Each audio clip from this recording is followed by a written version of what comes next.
The silence of a $10 million penthouse is a special kind of empty. For Annalise Sterling, it was a cavern of glittering ice. That night, the only sound was the ragged, painful breathing of her 6-month-old son, Derek, and the echo of her husband's parting words.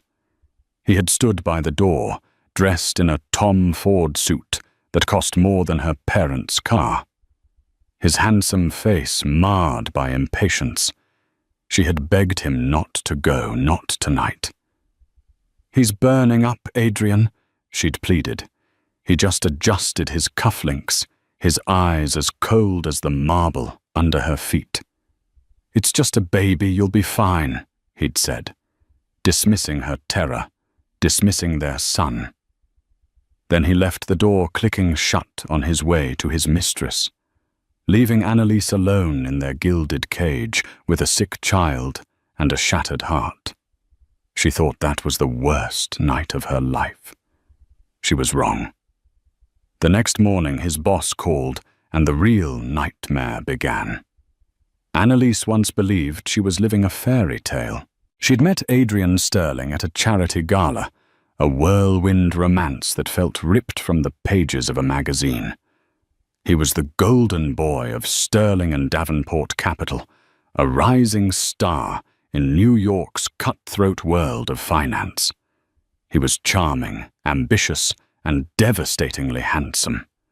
He'd pursued her with a single-minded intensity that left her breathless. He loved her intelligence, he said her sharp wit, her quiet strength. He'd convinced her to put her own promising career in forensic accounting on hold. "I'll build an empire for us, Annalise," he'd whispered against her hair. "You just have to be by my side." And for a while it was perfect. The sprawling penthouse overlooking Central Park, the couture gowns, the trips to St. Bart's on a private jet. It was a life of impossible privilege. When their son Derek was born, Annalise thought her world was complete.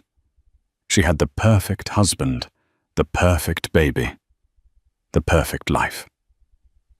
But perfection, she was learning, was a fragile veneer. The cracks had started to show slowly. The late nights at the office became more frequent.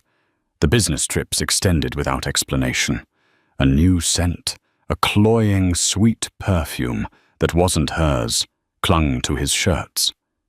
When she'd gently questioned him, he'd turned it back on her. It was the stress of the Davenport acquisition, a massive career-defining deal he was spearheading. He accused her of being needy, of not understanding the pressure he was under. He made her feel small, her concerns petty. Tonight, the veneer hadn't just cracked, it had shattered. Derek had been fussy all day, his usual happy gurgles replaced by weak, painful cries. By evening, his temperature was climbing. Annalise had called the pediatrician, who advised a lukewarm bath and careful monitoring, warning her to go to the emergency room if his fever surpassed 140 degrees Celsius. Fear, cold and sharp, had coiled in her gut. She was a new mother, and the responsibility felt immense, terrifying. Adrian had come home just after 8, striding into the apartment, already shrugging out of his work jacket and into a fresh one for his evening out. "You can't go," Annalise had said, her voice trembling slightly. She held Derek close, his small body radiating a frightening heat against her chest. "He's sick, Adrian. Really sick. His fever is 103. Adrian barely glanced at them. He was texting, a small, self-satisfied smirk on his face. She knew who he was texting. Chloe, the impossibly young, impossibly blonde junior publicist from a rival firm. Annalise had seen her name flash on his phone more than once. "He'll be fine," Adrian said, his tone dismissive. "Babies get fevers. It's what they do. The doctor said we need to watch him. I'm scared. What if it gets worse?" I need you here." Her plea was raw, stripped of all pride. He finally looked at her, and his expression was one of genuine annoyance. It was the look of a man whose evening plans were being threatened by a trivial inconvenience. "Annalise, don't be so dramatic.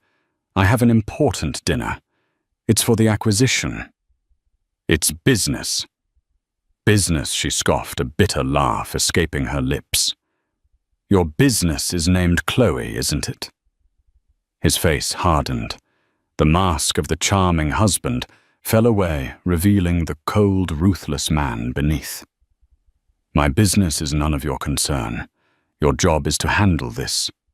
He gestured vaguely towards the whimpering baby in her arms. "It's just a baby. You'll be fine." The words hit her harder than a physical blow. "It's just a baby." Her entire world, the tiny, perfect human she had created, reduced to an inconvenience. "You'll be fine." An order, not an assurance. "Please, Adrian," she whispered one last time, tears welling in her eyes. "Don't leave me alone tonight." He didn't respond. He simply walked to the door, opened it, and left. The heavy, sound-proofed door clicked shut, sealing her inside the silent, opulent prison he had built for her. The silence was deafening, broken only by Derek's labored breaths. Annalise sank onto the plush white sofa, pulling her sick child tighter, and for the first time in her marriage, she felt a profound, bottomless hatred for the man she had promised to love forever. She was alone, and the long, terrifying night was just beginning. The hours after Adrian left bled into a nightmarish crawl. The sprawling penthouse, usually a symbol of success and security, felt like a vacant museum. Every shadow seemed to stretch and twist into a menacing shape. Annalise's world shrank to the small, hot body in her arms, the digital display of the thermometer, and the frantic pounding of her own heart. She gave Derek the lukewarm bath as the pediatrician had instructed. He cried weakly, his little limbs limp in the water. She dried him gently with a soft towel, dressed him in a light onesie, and tried to get him to take some formula, but he refused, turning his head away with a pained whimper. His fever was holding steady at 103.5 degrees Celsius.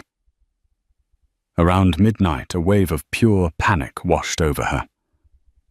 What if she was missing something? What if this wasn't just a simple fever? Her mind, usually so sharp and analytical from her accounting days, was a fog of exhaustion and fear. She tried calling Adrian. The first time it rang and rang before going to voicemail. "You've reached Adrian Sterling. I'm unavailable right now, but your call is important to me. Leave a message." A lie. Her call was clearly not important to him. She tried again 10 minutes later. This time it went straight to voicemail. He had either turned his phone off or blocked her number. The realization was a fresh stab of pain. He was with Chloe, laughing, drinking, wrapped up in a world where she and their sick son didn't exist. She imagined them at a chic Soho restaurant, his hand on her back, his charming smile deployed for someone else. The image fueled a cold, hard anger that began to solidify over her fear. At 2:15 a.m., the nightmare intensified. Derek let out a sharp, piercing cry that jolted Annalise from a half-doze on the nursery floor. She scrambled to his crib. He was shaking, his eyes rolled back slightly, his small body convulsing. A febrile seizure. The pediatrician had mentioned it as a possibility, a rare but terrifying side effect of a rapidly spiking fever. "Oh God, no, no, no!" Annalise chanted, scooping him up. His body was stiff, his back arched. It only lasted for 30 seconds, but it felt like an eternity. When it was over, he went limp in her arms, his breathing shallow, his face pale. She didn't hesitate. She grabbed the diaper bag, her purse, and her keys, wrapping Derek in the thickest blanket she could find. She didn't even bother changing out of her tear-stained silk pajamas. As she rushed through the living room, she fumbled for her phone to call an Uber, her hands shaking so badly she could barely unlock the screen. Her gaze fell on Adrian's home office, the door slightly ajar. A single lamp was on, illuminating the mess on his mahogany desk. For a fleeting second, she felt a surge of rage so potent it almost buckled her knees.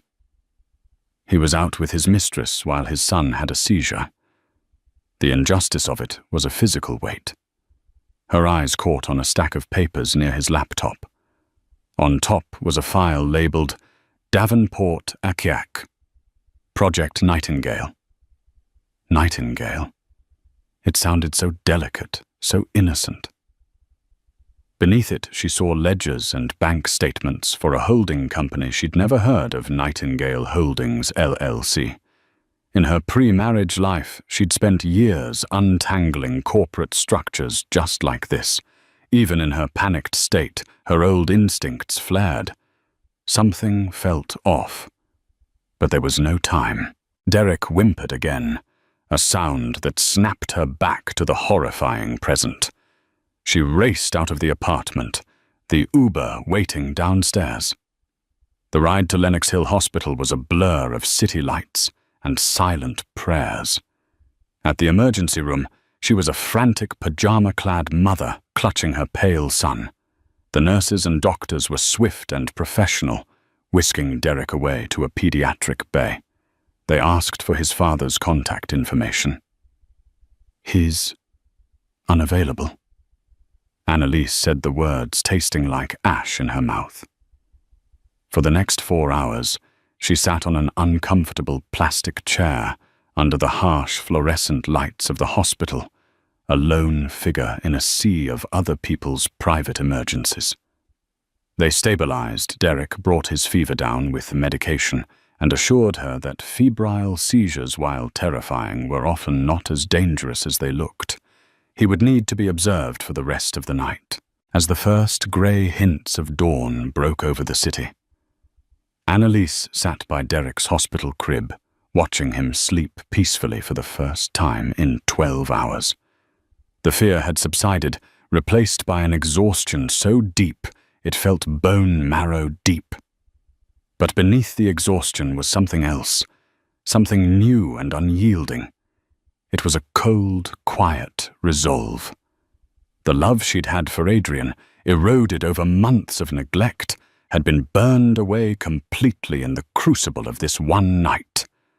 She looked at her beautiful, vulnerable son, and she knew with absolute certainty that she would never ever depend on his father for anything again. The fairy tale was over.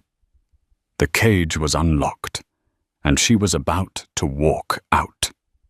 Dawn in a hospital is a sterile, hopeful thing. The sky outside the window shifted from bruised purple to a soft, promising grey. Derek was finally sleeping soundly, his temperature a stable 99.5 degrees. A nurse had brought Annalise a cup of coffee that tasted like burnt plastic, but she cradled it in her hands as if it were a lifeline. The adrenaline from the night had worn off, leaving behind a hollowed-out calm. She had survived. More importantly, Derek had.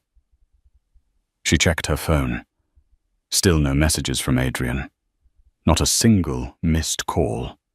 It was almost 7:30 a.m. He was likely still asleep, probably in Chloe's bed, oblivious to the terror his family had endured. The thought didn't even spark anger anymore, just a profound, empty disappointment. It was confirmation of a truth she had long tried to deny. She was utterly alone in her marriage. She scrolled through her contacts, her thumb hovering over her lawyer's name. It was time. There was nothing left to salvage. She was composing a text message, the words, "I need to file for divorce," stark on the screen, when her phone began to ring. The screen lit up with a name she didn't expect: Arthur Davenport. Arthur Davenport was the senior partner of Sterling and Davenport Capital.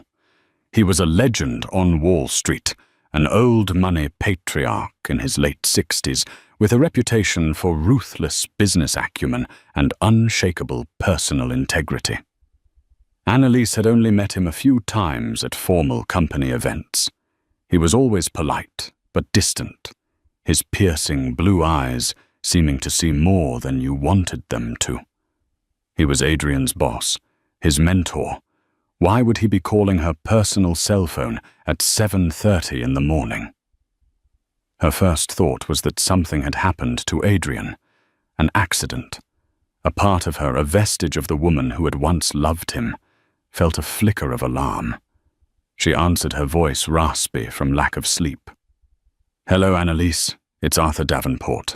I hope I'm not calling at a bad time."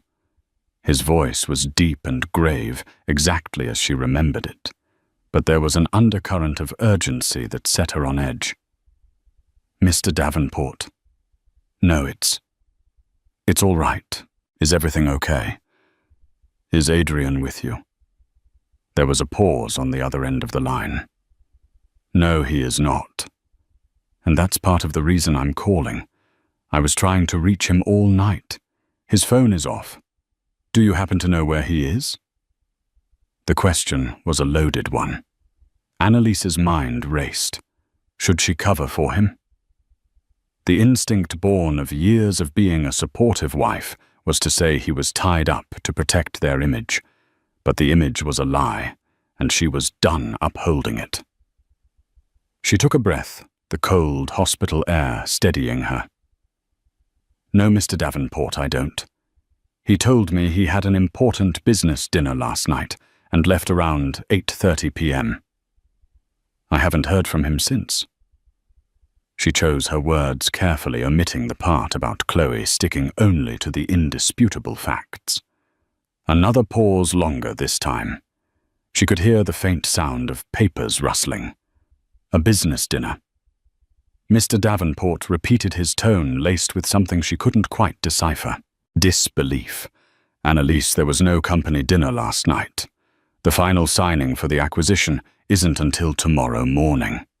Last night was the last chance for final due diligence.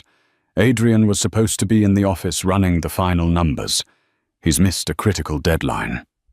Annalise's blood ran cold.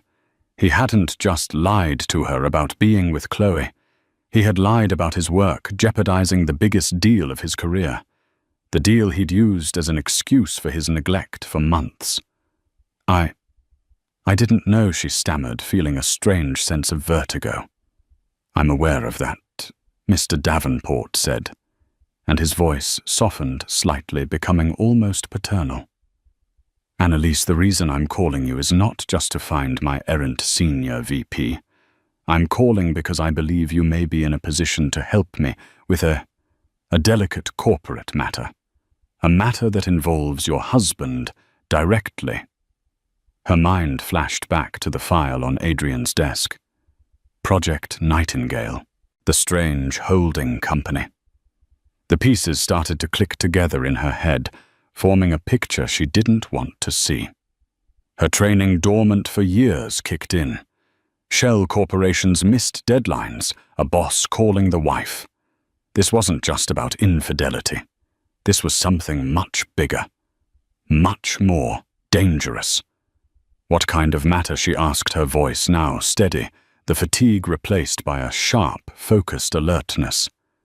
"It's not something I can discuss over the phone," he replied. "I know this is highly unusual, but would it be possible for you to meet with me this morning, as soon as possible? My car can be wherever you are in 20 minutes. She looked at Derek, sleeping peacefully in his little hospital bed. He was safe now. He was her priority. But protecting him also meant securing their future, a future that was now inextricably linked to whatever Adrian had done. She had to know. "I'm at Lenox Hill Hospital with my son," she said, her voice firm. "But he's stable. Give me an hour. Send the car." "Where are we meeting?" "Not the office," he said quickly.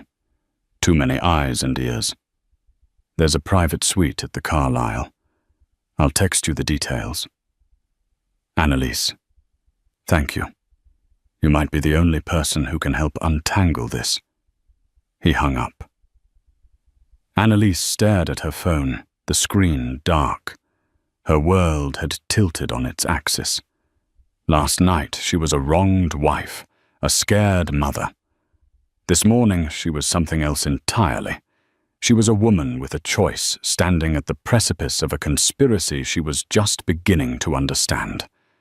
The call wasn't an ending. It was a beginning. The Carlisle Hotel was an icon of discreet old-world luxury, a world away from the sterile reality of the hospital. A black town car sent by Mr. Davenport had whisked her from Lenox Hill to the hotel's private entrance. She had managed to convince a kind nurse to watch over Derek for a couple of hours, promising to be back before he even woke up. Dressed in borrowed scrubs from the hospital's supply closet, the only clean clothes available, she felt utterly out of place, walking across the marble lobby. Arthur Davenport was waiting for her in a penthouse suite that overlooked the park, the same view as her own apartment, but from a different, more somber angle. He wasn't the intimidating corporate titan she remembered. He was a man with the weight of the world on his shoulders. He was dressed in a simple grey suit, his tie loosened, and he greeted her not with a handshake, but with a concerned look. "Annalise, thank you for coming. Please sit. Can I get you anything?" "Coffee, tea." "Hadi, coffee would be wonderful." "Thank you," she said, sinking into an armchair that was probably worth more than her entire college tuition. He poured her a cup himself, his movements slow and deliberate. First he set his piercing blue eyes meeting hers. "How is your son?" The genuine concern in his voice almost undid her. "He's fine. He will be fine. It was a febrile seizure, but the doctors say he's recovered well." Davenport nodded, a grim look on his face. "I am truly sorry you had to go through that alone. Adrian should have been there." It wasn't an accusation, but a simple statement of fact. He let the silence hang in the air for a moment before getting to the point. He opened a leather-bound folder on the coffee table between them. "Annalise, when we brought Adrian on as a partner track VP, we did a thorough background check. On him and on you." Annalise stiffened. "On me?" "Of course," he said, calmly. "The spouse of a key executive is part of the package.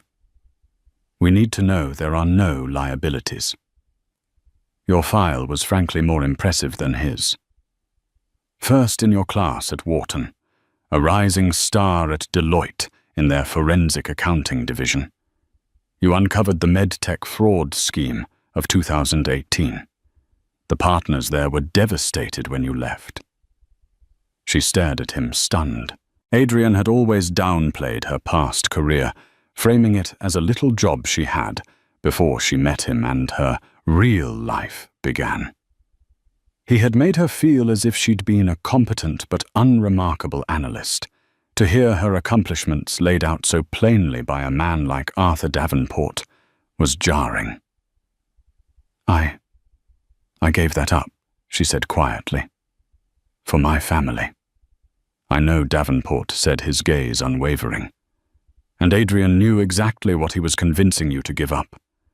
He didn't marry a beautiful socialite, Annalise. He married one of the sharpest financial minds I've ever seen on paper. And I believe he's been using that fact against you." He pushed a document across the table. It was a flowchart of interconnected companies. At the center was the Davenport acquisition, their main target. Branching off it were several smaller entities, and there at the bottom was a name that made her breath catch in her throat: Nightingale Holdings, LLC. Project Nightingale, as Adrian, so poetically named it, is a ghost. Davenport explained, his voice low and intense. It's a shell corporation he set up 6 months ago, registered in Delaware, with further ties to offshore accounts in the Cayman Islands. He's been using the acquisition as cover. Over the last few months, he has systematically siphoned nearly $15 million from our firm. Annalise felt the blood drain from her face. Embezzlement. It was so much worse than she had imagined. How she whispered, her analytical mind already tracing the potential pathways. By creating fraudulent invoices for consulting services and due diligence expenses related to the acquisition, Davenport continued, the invoices are submitted by Nightingale Holdings and paid out by our accounts department. Adrian is the one who approves the payments. He's been cooking the books, burying the expenses within the multi-billion-dollar transaction, hoping no one would notice a few million here and there. But the audit trail... Annalise began, her old instincts taking over. Someone would eventually find it. Exactly, Davenport said, leaning forward. And he has a plan for that, too. He's fabricated a digital trail to frame a junior analyst in his department, a young man named Kevin Lynn. All the transfers from a technical standpoint appear to originate from Kevin's workstation. Adrian's plan, we believe, was to let the acquisition close tomorrow, then disappear. By the time our quarterly audit uncovered the discrepancy, he'd be long gone, and an innocent kid would take the fall. The sheer, calculated cruelty of it was breathtaking. He wasn't just a cheater and a liar. He was a predator. "Why are you telling me this?" Annalise asked, though she already knew the answer. "Because he got sloppy." Davenport said, a flicker of anger in his eyes. Last night was his last chance to clean the slate, to finalize the falsified records before the deal closed. But he wasn't in the office. He was, as you know, otherwise engaged. He left his work computer on, logged into the network. Our IT security flagged an unusual remote login attempt to his files early this morning from an unauthorized IP address. My CIO woke me up at 4 a.m. We started digging. What we've found is damning, but it's incomplete. The final piece of the puzzle, the physical ledger that connects Nightingale Holdings directly to him and his offshore accounts, is not in his office. He paused, his gaze locking with hers. We believe it's in his home office, in your apartment. Annalise's mind flashed again to the desk. The file, the sense that something was wrong. He must have brought it home to work on last night before Chloe's allure proved too strong. The arrogance of it, to leave evidence of a multi-million-dollar fraud scheme lying around his home. You're the only one who can get it without tipping him off, Davenport stated simply. He's betrayed this company. He's betrayed an innocent employee and Annalise. He has betrayed you and your son in the most profound way possible. I am asking you not as Adrian's wife, but as the brilliant forensic accountant I know you are, to help me stop him. The room was silent. Annalise looked out the window at the city, her city. The life Adrian had given her was a lie funded by theft. The security he promised was a phantom. But her mind, her skills, those were real. He had tried to bury that part of her, but it was still there, sharp and ready. She thought of Derek sleeping in the hospital. She thought of Adrian's cold, dismissive words. It's just a baby. You'll be fine. She turned back to Arthur Davenport, the last vestiges of the frightened, dependent wife, gone forever. In her eyes was a fire he had not seen before, but had gambled on finding. Tell me exactly what you need, she said, and I'll get it for you. Returning to the penthouse was one of the hardest things Annalise had ever done. The black car dropped her back at Lenox Hill, where she spent a precious hour cuddling a now awake and cheerful Derek, his fever gone, his smile returning. The hospital officially discharged him, and Annalise, holding her son, felt a surge of strength. This was for him. The plan she had formulated with Arthur Davenport was simple in its concept, but terrifying in its execution. She was to return to the apartment and act as if nothing was wrong other than being the rightfully upset wife. Her one and only goal was to locate and secure the Nightingale ledger, the physical book of records that would be Adrian's undoing. Davenport's security team had confirmed Adrian's credit card was used at 4 a.m. for a room at the Baccarat Hotel, Chloe's usual haunt. He was still there, likely sleeping off his night of debauchery. This gave Annalise a window. As the elevator ascended to the penthouse, her heart hammered against her ribs. She was no longer just a wife returning home. She was a Trojan horse, an agent of justice walking into the heart of the enemy's camp. She unlocked the door, the familiar click echoing with new meaning. The apartment was pristine, silent, and cold. Sunlight streamed through the floor-to-ceiling windows, glinting off glass and chrome, illuminating a life that was a complete fabrication. She put a sleeping Derek down in his crib, her movements quiet and deliberate. Then she went to Adrian's office. The room was just as she had seen it in her panicked rush hours earlier. The desk was a controlled chaos of files and tech. Her eyes immediately scanned for the ledger. Davenport had described it as a simple black moleskin notebook.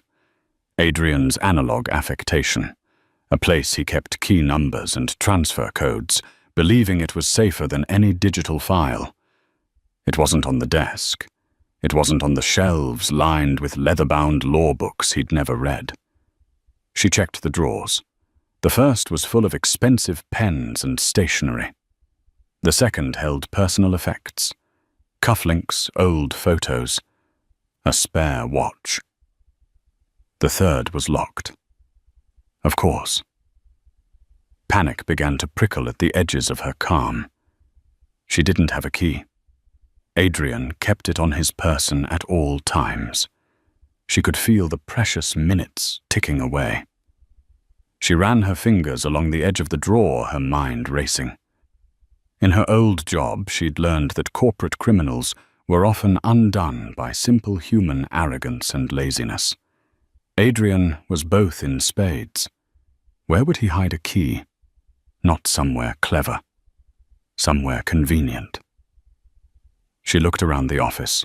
Her eyes landed on a heavy, ornate silver picture frame on the desk. It held a photo of her and Adrian on their wedding day, smiling blissfully unaware of the future. He loved that photo, seeing it as a testament to his success, the beautiful wife, the perfect life. With a surge of bitter irony, she picked it up. She felt a slight bulge in the velvet backing. She carefully pried the back off. Taped to the inside was a small silver key. Her hands trembled as she inserted the key into the lock. It turned with a soft click. She pulled the drawer open, and there it was, a plain black moleskin notebook. She opened it. The pages were filled with Adrian's neat, precise handwriting. It was all there. Dates, transfer amounts, codes, and names of offshore banking contacts. Cross-referenced with the digital evidence Davenport's team had, this was the smoking gun. This was the nail in Adrian's multi-million-dollar coffin. She took out her phone and with steady hands photographed every single page, creating a digital backup as Davenport had instructed. Then she tucked the original ledger into the bottom of Derek's diaper bag, hiding it beneath a layer of diapers and baby wipes. No one would ever look there. Just as she slid the empty drawer shut and relocked it, placing the key back in its hiding spot, she heard a sound that made her blood freeze, the chime of the private elevator arriving at their floor. He was back. She hadn't expected him this early. Her window had just slammed shut. She raced out of the office, her mind a whirlwind. She had to appear normal. She smoothed her hair, took a deep, shuddering breath, and tried to compose her face into a mask of weary anger, the face of a wife who had been up all night with a sick child. The apartment door opened, and Adrian walked in. He looked tired, his expensive suit rumpled. He had the gall to be holding a peace offering, a large coffee from her favorite cafe, and a bag of croissants. "Annalise," he began, his voice attempting a tone of gentle contrition. "Look, I know you're angry. I'm so sorry about last night. Things with the deal got out of hand. I should have called." She stared at him, at his handsome, lying face. She thought of Derek's seizure, of her terror in the hospital, of the innocent Kevin Lynn, who was about to have his life ruined. She thought of the ledger hidden not 20 feet away in their son's diaper bag. Out of hand, she repeated her voice, dangerously quiet. "You have no idea." He frowned, his practiced apology faltering in the face of her cold fury. "Come on, honey. Don't be like this. I was working. For us. For our future." He gestured with the coffee. "I brought you breakfast." Annalise let out a short, sharp laugh, devoid of any humor. "You think a croissant fixes this, Adrian? You think you can just walk back in here and fix everything with breakfast?" This was the moment. The plan was for her to leave the apartment with Derek and the bag and meet Davenport's contact downstairs. But Adrian was here now, blocking her path, trying to placate her with pathetic gestures. She had to play her part perfectly. "Where is Derek?" he asked, a flicker of what might have been genuine concern in his eyes. "Is he okay?" "He's fine," she said, her voice like ice. "No thanks to you. We spent the night at Lenox Hill. He had a seizure, Adrian." The color drained from his face. "What a seizure. Why didn't you call me?" "I tried," she said, letting all the bitterness of the night pour into her words. "Your phone was off. You were too busy with your business dinner." He looked genuinely shaken, a crack in his armor of arrogance. "Annalise, I didn't know. I swear, it doesn't matter anymore," she said, walking over to the diaper bag and slinging it over her shoulder. She moved towards the nursery. "I'm taking Derek to my mother's for a few days. I can't even look at you right now." It was the perfect excuse. He would see it as a wife needing space, not as a woman carrying the evidence that would destroy him. "Wait. Annalise, let's just talk about this," he pleaded, following her. She picked up her sleeping son from his crib, the weight of him a comforting anchor in the storm. "There's nothing to talk about, Adrian," she said, turning to face him, her eyes hard as diamonds. "You made your choice last night. Now I'm making mine." She walked past him, heading for the door, the diaper bag containing his doom slung over her shoulder. The fate of millions of dollars of multiple lives was hidden between the diapers and the Desitin, and the architect of the crime had no idea he had just been checkmated. The air in the penthouse was thick with a tension that felt physically suffocating. Adrian, for the first time since she'd known him, looked completely wrong-footed. Her cold fury was something he couldn't charm, bully, or buy his way out of. He saw his control slipping, and it made him desperate. "Don't walk away from me, Annalise," he said, his voice taking on a harder edge as he followed her to the foyer. He moved to block the door. "We are not doing this. You are not taking my son and running off to your mother's." My son. The possessive pronoun after a night of utter abandonment was so audacious it almost made her laugh. Annalise held Derek tighter and faced him down. "Get out of my way, Adrian." "No," he said, his face twisting into an ugly sneer. "You've had your little tantrum. You made your point. I screwed up. I'll buy you a new piece of jewelry. We'll go to Paris. Just stop being so hysterical." It was his fatal mistake. The condescension, the belief that she could be bought, that her legitimate pain was mere hysteria, solidified her resolve into something unbreakable. "It's over, Adrian," she said, her voice chillingly calm. "And not just because of Chloe. Not just because you left your son when he was sick. It's over because of Project Nightingale." The name hit him like a physical blow. All the color drained from his face, replaced by a ghastly pale shock. The arrogant posture collapsed, and for a fleeting second she saw pure animal panic in his eyes. What did you just say?" He stammered, his voice barely a whisper. "Nightingale Holdings, LLC." She continued, pressing her advantage. "The fraudulent invoices, the $15 million you siphoned from your own company, the plan to frame Kevin Lynn for your crimes. Did you really think you were smart enough to pull it off? Did you really think I was stupid enough to never find out?" He stared at her, his mind clearly racing, trying to figure out how she could possibly know. He glanced frantically toward his office. "You went in my office. You went through my things." It wasn't a question. It was a horrified accusation. "You left the evidence of your fraud in a house with a forensic accountant." "Adrian," she retorted, "that's not me being clever. That's you being an arrogant, sloppy fool." His panic began to morph into rage. "You have no idea what you're talking about," he snarled, taking a step toward her. "You have no proof." "Don't I?" she said calmly. She adjusted the diaper bag on her shoulder, patting it lightly. "It's amazing what you can fit in one of these.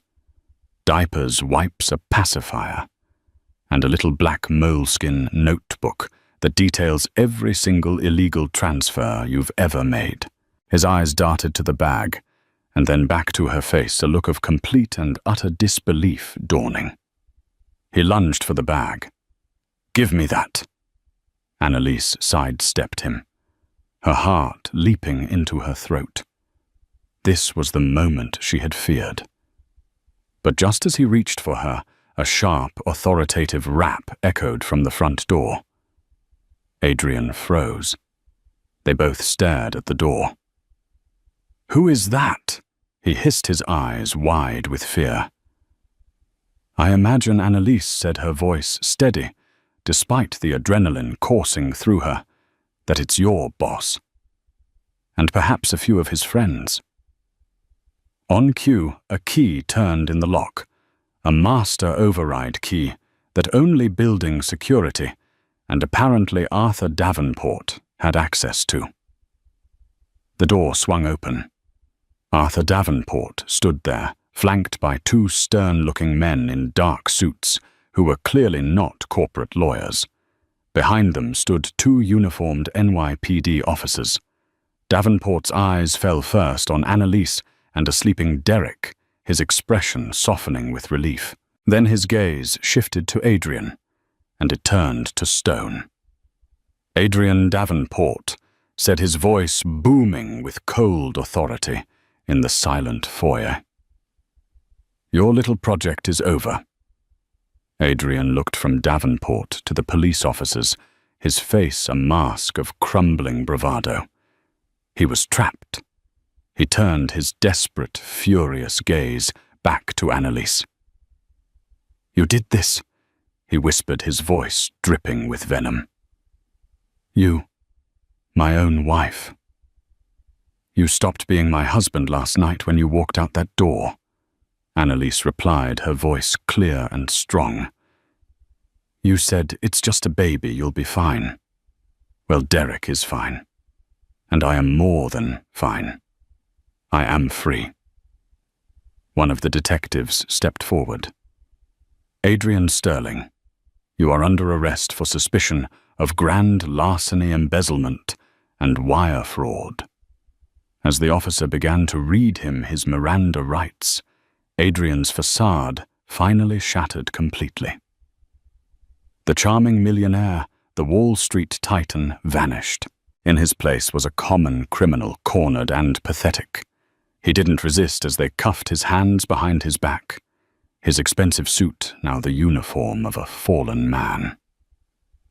They led him out of the apartment, past the marble tables and the priceless art he had acquired with stolen money. His last look was at Annalise, a look of pure, unadulterated hatred. It didn't touch her. She felt nothing but a vast, cleansing relief. Arthur Davenport walked over to her. The car is waiting for you downstairs, he said gently. My security will escort you wherever you need to go. You and your son are safe now. Annalise nodded, tears finally welling in her eyes, not of sadness, but of release. Thank you, Arthur. No. Annalise, he said, looking at her with profound respect. Thank you. You did the right thing. The brave thing.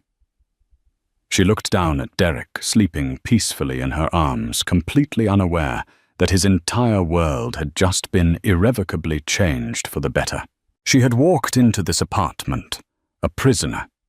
Now she was walking out a survivor, her child in her arms, and the key to her new life hidden in a diaper bag. The gavel fell in the hushed, wood-paneled courtroom, the sound echoing with a finality that seemed to shake the dust from the air. 6 months to the day after Adrian had walked out on his family, his fate was sealed. Annalise sat in the back row, a lone figure in a simple navy dress, having slipped in unnoticed after the proceedings began. She hadn't come for revenge or spectacle. She had come for closure, to witness the final definitive end of the life she had escaped. Adrian stood before the judge, a shadow of the man he once was. The impeccable Tom Ford suits were gone, replaced by a standard-issue jumpsuit that hung loosely on his frame. His charismatic confidence had evaporated, leaving behind a sallow, bitter resentment. When the judge sentenced him to a term of 7 to 10 years in a federal correctional institution, he didn't flinch. He just stared straight ahead, his jaw tight. But as they led him away, his eyes scanned the gallery and found hers. For a moment, she saw a flicker of the man she married, a desperate, pleading look. But it was immediately swallowed by the now familiar, venomous hatred. Annalise met his gaze without malice, her expression one of serene, sorrowful finality. Then she turned and walked away, leaving the ghost of Adrian Sterling to fade into the annals of courtroom history. Her new life hadn't begun today. It had begun the moment she walked out of that penthouse. The weeks following Adrian's arrest had been a whirlwind of methodical dismantling. She'd hired movers not to pack, but to help her sort. She walked through the cavernous closets, filled with couture gowns and designer shoes, touching the fabrics that had once felt like a costume for a role she was playing. She left them all behind, along with the glittering jewels and extravagant gifts he had used to placate her. They were artifacts of a life that wasn't hers, paid for with stolen money and lies. She packed only her books, Derek's belongings, personal photos from before her marriage, and a few simple outfits. As she stood in the empty living room for the last time, the sunlight glinting off the bare marble floors, she felt not loss, but a profound lightness, as if she had shed a heavy, suffocating skin. She and Derek stayed with her mother in Connecticut for a month. It was a time of healing and quiet rebuilding. Her mother, a practical woman who had always viewed Adrian with a healthy dose of skepticism, didn't say "I told you so." Instead, she simply made tea, held Derek, while Annalise cried the last of her tears, and offered the steady, unspoken support that Annalise desperately needed. "That man built you a palace, honey," her mother had said one evening as they watched the sunset from the back porch. "But he forgot to give you the key. You were always meant to build your own house." The call from Arthur Davenport came during that time, and the job offer felt less like a lifeline and more like a homecoming. Her first day at Sterling and Davenport was daunting. Whispers followed her down the hall. She was the scorned wife, the whistleblower. But that changed the moment she stepped into her first board meeting. Armed with a comprehensive plan to overhaul the company's risk management protocols, she spoke with a clarity and authority that silenced all speculation. She wasn't Adrian Sterling's ex-wife. She was Annalise Thorne. She had taken back her maiden name, a formidable professional with an unparalleled mind for numbers and an unshakable ethical compass. Her greatest satisfaction came from mentoring her new team, especially a young, brilliant analyst named Kevin Lynn. He had been quiet and timid at first, still shaken from being the designated scapegoat in Adrian's scheme. One afternoon, he stopped by her office. "Ms. Thorne," he began, fidgeting with a report. "I just wanted to thank you. You didn't just save my career. You saved my family's reputation, my future. If there is ever anything I can do." Annalise offered him a warm smile. "You're already doing it, Kevin. Your work on the quarterly projections was outstanding. Just keep doing what you're doing. Integrity and hard work are the only currency that matters in the end. Let that be the lesson from all of this." Kevin nodded, a new confidence in his eyes. In helping him, Annalise felt she was actively repairing the damage Adrian had left in his wake, turning his destructive legacy into something positive. Now home was a 3-story brownstone on a leafy street in Park Slope. She'd bought it with the clean money from her divorce settlement and the signing bonus from her new job. It had high ceilings, a small garden out back, and a beautiful bay window in the living room that was perfect for reading stories to an increasingly active Derek. The silence here wasn't the cold, empty silence of the penthouse. It was the warm, peaceful quiet of a home filled with love, punctuated by the happy squeals and babbling of her son, who was now taking his first wobbly steps. Some days, she took the subway to work anonymous in the bustling morning crowd, and felt more powerful than she ever had in the back of a chauffeured town car. Her life was her own, every small piece of it earned and cherished. She even saw an article online one day about Chloe, who had attempted to rebrand herself as a wellness influencer. The comments section was a brutal reminder that the internet never forgets, and her career pivot quickly fizzled out. Annalise felt a brief, detached pity for the girl before closing the tab. Chloe was a ghost from a different life, irrelevant to her new reality. This evening, as the setting sun painted the sky in shades of orange and pink, Annalise sat on the floor of her living room, stacking blocks with Derek. He clapped his hands in delight as the tower grew, then knocked it down with a gleeful shriek. His laughter was the only music she needed. She thought back to Adrian's cruel, dismissive words that had been the catalyst for her transformation. "It's just a baby, you'll be fine." He had been so spectacularly wrong. Derek wasn't an inconvenience. He was her anchor, her motivation, her North Star. And she wasn't just fine. She was whole. She was happy. She was free. She had faced down the millionaire, the manipulator, the monster who lived in the gilded cage, and had discovered that the key was inside her, all along. Looking at her son, her beautiful, thriving boy, she knew she hadn't just built her own house. She had built her own world. And it was magnificent. And so Annalise Sterling closed the chapter on a life that was built on lies and opened a new one written in her own ink. Her story isn't just about the downfall of a cheating criminal husband. It's a powerful testament to the hidden strength that lies within us, waiting for the right moment to emerge.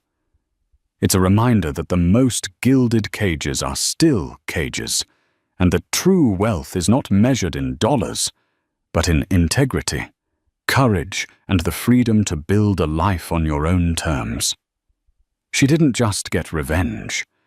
She reclaimed her identity, her career, and her future, proving that the most powerful response to betrayal is to build a better life without the person who broke your heart. What did you think of Annalise's ultimate decision?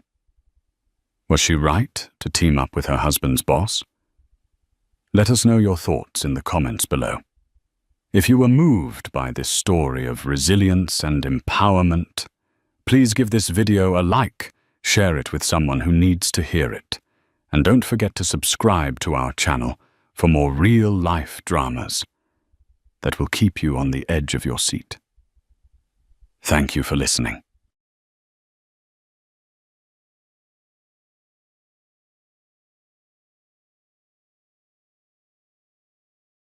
A swirl of frost-laced wind hits Daniel's face the moment he steps out of his car, black coattails flapping against the flurry of snow. The Winter Ball has been the most anticipated event of the year, a glittering palace of music, rich wines, and elite company. But for Daniel, it's another stark reminder that he's walking in alone. He steels himself determined not to let memories of the past taint his evening. Then across the ballroom's grand foyer, he catches sight of her Eleanor, his ex-wife. She isn't alone. She's holding the hands of 4 children who each carry the exact color and shape of his own eyes. The Winter Ball took place in the heart of Manhattan at the luxurious Plaza Hotel near Central Park. Crisp December air clung to Daniel White's every breath as he made his way past doormen who greeted him with polite nods. The swirling lights of the city reflected on the fresh snowfall, granting an almost fairy tale aura to the evening. Inside, the hotel's lobby dazzled with poinsettias, golden wreaths, and artful Christmas trees. The florid notes of a string quartet wafted through the corridor, luring him toward the grand ballroom. Daniel, 37 years old, had always been considered dashing. Tall with a chiseled jaw and haunted green eyes, he moved with a confident grace that came less from ego and more from an innate sense of self. Yet tonight, an uninvited pang of loneliness gripped his heart. Attending the ball alone was never his plan. Just a year ago, he had imagined standing here with his wife Elena on his arm, both of them in elegantly tailored outfits, exchanging polite smiles with Manhattan's elite, forging connections for their philanthropic endeavors. But life had taken a brutal turn. He and Elena parted ways under painful circumstances that still felt raw. Despite the veneer of normalcy, he attempted to wear Tom Ford suit perfectly, knotted tie, polished demeanor. Daniel felt like an open wound in the midst of a glittering crowd. Every decoration, every swirl of laughter, every passing perfume reminded him of the life he had lost. He tried to distract himself by thinking of small talk about his work at Harrington and White Investments, about the latest Wall Street Journal headlines about the real estate deals the firm had lined up. He thought of the people he might meet tonight. Potential clients, old friends, distant acquaintances like Teresa Wilson from his days at Yale, and donors who might support his cherished cause, the foundation he'd created in honor of his late father to fund scholarships for underprivileged kids. The grand double doors to the ballroom stood open, revealing a dazzling space, sparkling chandeliers, marble floors, and swirling couples in formal attire. As Daniel stepped across the threshold, he felt both an unsettling excitement and a sense of dread. Somewhere in this crowd, there could be a face from the past. Elena's face, perhaps, but in the swirl of suits and gowns, he couldn't immediately see her. He exhaled slowly, reminding himself that this evening was meant to be a fresh start, or at least a test of his ability to move on. After all, Elena had carved her own path, seemingly uninterested in the shared dreams they'd once built. He clenched his fists in his pockets. "This night is for me," he thought. "I'm going to enjoy myself, come what may." Daniel's mind drifted back to the day he first met Eleanor. It was during a summer internship at a hedge fund in Boston, back when they were both wide-eyed graduate students. She was bold, brilliant, and carried an aura of mystery that captivated him. Elena's luscious dark hair framed her olive complexion, and her deep brown eyes flashed with ambition. She had come from a modest background in Montreux, Switzerland, and her accent, along with her fierce determination, made her stand out among the crowd of interns. Their attraction was instant, fueled by late-night strategy sessions and stolen glances at coffee breaks. By the end of the internship, they'd begun a relationship that seemed as bright and promising as their future careers. Within 2 years after they'd finished graduate school, he at Yale, she at Columbia, they married in a private ceremony officiated at a small chapel in upstate New York. His mother, Carol White, and her father, André de la Montagne, blessed the union with tears of joy. Yet as they built their careers, cracks began to form. Both were ambitious. Both wanted the best for themselves, and ironically, that drive which once unified them started to push them apart. Eleanor felt stifled by the conventional life Daniel seemed to desire, a suburban home, dinner parties, early nights. Meanwhile, Daniel struggled to keep up with Eleanor's relentless push for success and adventure.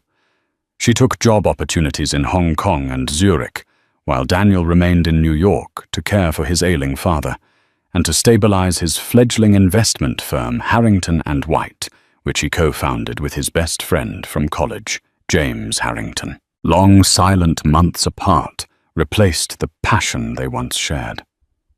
Emails and texts became the main medium of communication. The final blow came when his father passed away, and Elena didn't show up to the funeral. She was stuck in a negotiation in Shanghai, or so she claimed. Daniel never forgave her for that. The day after the funeral, he filed for divorce. The year since the divorce was granted felt like a haze of regrets and half-hearted attempts to move forward. Daniel's mother tried to console him. James Harrington tried to bury him in work, hoping he'd forget his heartbreak in corporate success. But the hurt ran deep. He wasn't just losing Elena. He was losing the idea of the family he had so desperately wanted to build, the stability he had vowed to create, a vow that was broken. Little did he know that this fateful night at the winter ball would unravel secrets that would cut deeper than he ever imagined. A month ago, Daniel had almost declined the invitation to the winter ball. The event, hosted annually by New York's philanthropic circle, was a magnet for the richest and most influential personalities. It was a chance to mingle, to raise money for various causes, and to flash power and status. Harrington and White had been a chief sponsor for the past 3 years. Daniel James Harrington had told him, "We can't skip it. Our firm's entire public relations campaign is anchored on us being present front and center." This is how we attract high-profile clients. Daniel, sitting behind his mahogany desk, stared at the invitation's gold-trimmed edges. The bold lettering read, "Winter Ball, an evening of giving and glamour." He sighed. "I just don't feel up to it, James." His partner, a tall man with sandy hair and an unrelenting optimism, placed a hand on Daniel's shoulder. "Look, I know you've been through a rough patch, but it's time to step out there again. If you don't, you'll never move on." Daniel had half a mind to crumple the invitation. Memories of attending this event with Eleanor the previous year, dressed in matching midnight blue ensembles, dancing under the chandelier, celebrating the expansion of their philanthropic network, still haunted him. Back then, the final stage of divorce was looming, even if they pretended all was well in front of the cameras. But James had a point. Daniel's philanthropic foundation needed exposure, and the firm needed him to show that he was still the confident leader they all relied on. Perhaps the winter ball could mark a turning point, a chance to re-enter society with his head held high. After all, what were the odds Elena would be there? She'd been traveling the world, seemingly unconcerned with the philanthropic circuit in New York. Reluctantly, he wrote out his acceptance, sealed the envelope, and sent it back. The next day, he forwarded his measurements to his tailor for a new suit, an outward sign that he intended to move forward, even if his heart still lagged behind. The clink of champagne glasses and the resonant echoes of string instruments filled the grand ballroom. Women in sweeping satin gowns floated on the arms of men in crisp tuxedos. A faint scent of pine from the holiday decorations mixed with the sweet aroma of desserts placed at the buffet table. Daniel tried to relax by the refreshment station, swirling a glass of sparkling water. He was never one for too much alcohol, especially not when he needed to keep his wits about him. Around him, clusters of socialites murmured gossip and speculation. Teresa Wilson, a college acquaintance now working for the New York Times, offered him a polite nod from across the room. He returned the gesture, but avoided prolonged eye contact, not in the mood for an in-depth conversation. His eyes scanned the dancing couples, the swirl of color and elegance. Usually he'd find it all mesmerizing. The soft glow of chandeliers overhead, the confident laugh of donors proud to share their wealth, the swirl of philanthropic ambition that actually did some good in the world. But tonight, an uneasy tension weighed on him. Something about the air felt thick, as though the energy in the room was brimming with revelations waiting to be spilled. He stepped away from the crowd, weaving through elegantly dressed men and women. A group of corporate bankers from Goldman Sachs tried to engage him in talk about the stock market's recent fluctuations. Another small cluster from a tech startup pitched their new app. He feigned interest, made a few polite remarks, but found himself inching toward the corner of the room where a sense of quiet serenity reigned, just as he took a seat at a small table beside a pillar draped in silver garlands. His gaze drifted over the dance floor and froze. The murmuring crowd seemed to blur. The music dulled, as if his senses had zeroed in on a single figure. There, standing at the top of the ballroom's ornate staircase, was Elena. She wore a wine-red gown that accentuated her lithe form, her dark hair cascading in loose waves over her shoulders. A hush seemed to envelop him, like a wind had swept through his chest. After all these months, it still felt unreal to see her in person. It wasn't just Elena's presence that paralyzed him. At her sides stood 4 small figures. Children. 2 girls and 2 boys, each no older than 5 or 6. And in the gleam of the chandelier's light, Daniel noticed the most striking detail. Each child's eyes were the same luminous green as his own. His mind reeled. This had to be some sort of trick of the light. It couldn't be. But as Elena stepped forward, guiding them gently down the staircase, the resemblance became even clearer. 4 children with the same color and shape of eyes as Daniel White. A jolt of disbelief electrified his veins. He'd never heard Elena mention children after they split. He hadn't heard a whisper from mutual acquaintances. And now, out of nowhere, these 4 kids appeared, each bearing his most distinctive feature. The glass in his hand trembled. The lively chatter of the ball receded to a low hum. All he could do was watch, transfixed, as Elena and those children moved further into the throng of people, heading unerringly in his direction. Daniel rose slowly, heart pounding. If Elena saw him, she gave no outward sign. She turned to exchange pleasantries with a member of the philanthropic committee, her polite smile carefully in place. The children clung to her hands, one of the little girls glancing shyly around the room. Up close, the resemblance was even more impossible to deny. Each child had inherited the green eyes that were so distinctive in Daniel's family.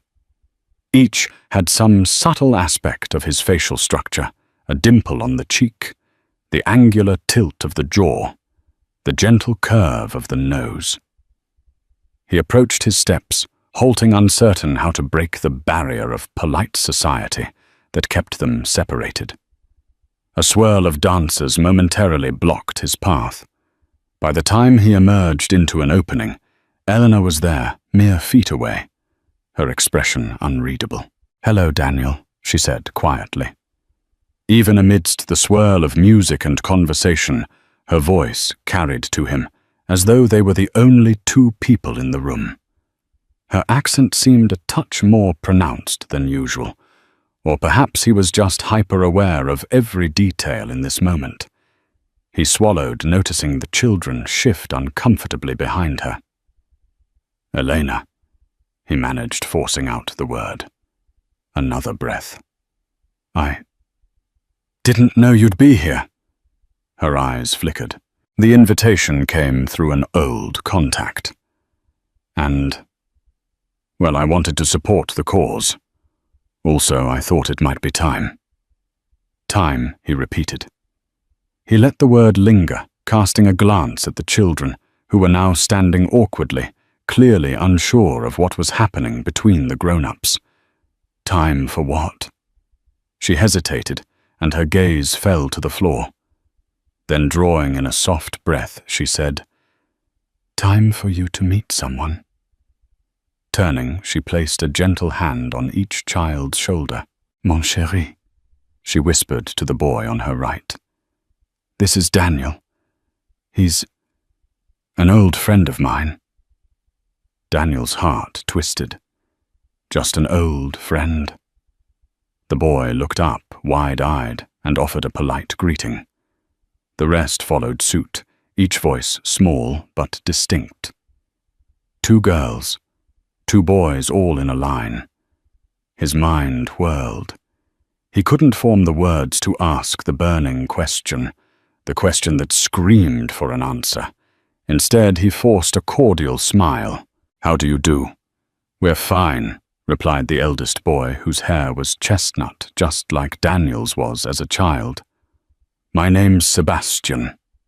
The others introduced themselves, Madeline, Florence, and Thomas. The mention of their names hammered in the reality of their existence. Daniel extended his hand tentatively, and each child shook it with a curious, polite manner that seemed unusual for their ages. At last he turned to Elena with an expression that must have pleaded for some kind of explanation. She read it clearly. "Daniel," she said in a low tone, "I didn't plan on bringing them here to shock you. But I thought maybe this was the right time to tell you the truth." A tumult of anger, confusion, and heartbreak welled up in him. He glanced around, mindful of the many guests who might be watching. "Perhaps we should talk somewhere private." She nodded. "Yes, let's go to the side lounge. The children can stay with my nanny for a moment." She turned and beckoned a woman standing discreetly by the door, who hurried over and led the children away. A dull roar filled Daniel's ears as he and Elena glided along the perimeter of the ballroom. Guests parted to let them pass, and in their curious eyes, Daniel caught glimmers of speculation. Once they reached the smaller adjacent lounge, an ornate room with plush armchairs and soft lighting, they stepped inside and shut the door. The silence in the lounge was suffocating. Elena stood by a fireplace, golden light flickering against her dress. Daniel remained near the door, as though unsure whether to enter fully or bolt. Finally, she motioned him closer. His voice, when it emerged, trembled with barely contained emotion. Are they mine?" Elena studied him, eyes glistening. "Yes," she said, softly. "They are your children." The words struck Daniel like a physical blow. He staggered backward, pressing a hand against the door for support. For a moment it felt as though the world had inverted. The walls closed in his breath, caught in his chest. He tried to reconcile the reality of what he'd just heard with the life he'd been living alone, believing fatherhood was a dream that died when his marriage ended. How? Why? He struggled for coherent words. A dozen questions fought for priority in his mind. Why wouldn't you tell me? Why 4 children? Elena. Tears welled in her eyes, and she clasped her hands together, the diamond bracelet on her wrist glinting in the firelight. It's complicated, Daniel. I was pregnant when the divorce became final. I discovered I was carrying twins at first. But there was more to it. It was a complicated pregnancy that I had to keep under the care of a specialized clinic in Geneva. She paused, swallowing hard. I couldn't bring myself to tell you. We were both so angry, so hurt. And after the funeral of your father, I felt like there was no place for me in your life. No place for my burdens. Burdens, he snapped, voice rising. They're children, Eleanor. Our children. You denied me the chance to be a father. She flinched. I know. I was selfish. I was scared. My father convinced me it might be better this way.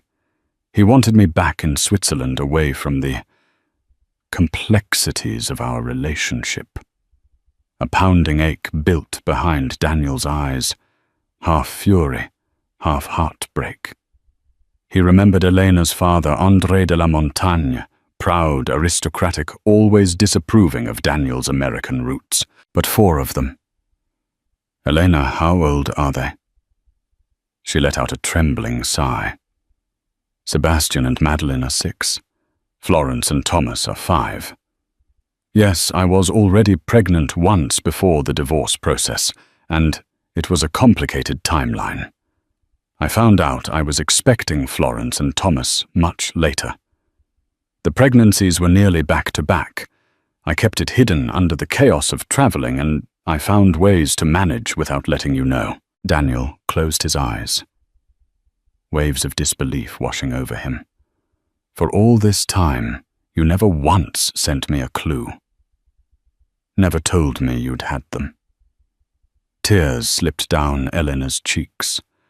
I wanted to multiple times, but each time I gathered the courage, something stopped me. Your mother's health issues, the business expansions, and your anger. We left things so bitterly. I thought I could protect the children by keeping them away from a toxic environment. She shook her head. I see now. That was a mistake. Mistake. He barked a humorless laugh. It's so much more than that. Elena, you've robbed me of 6 years of fatherhood.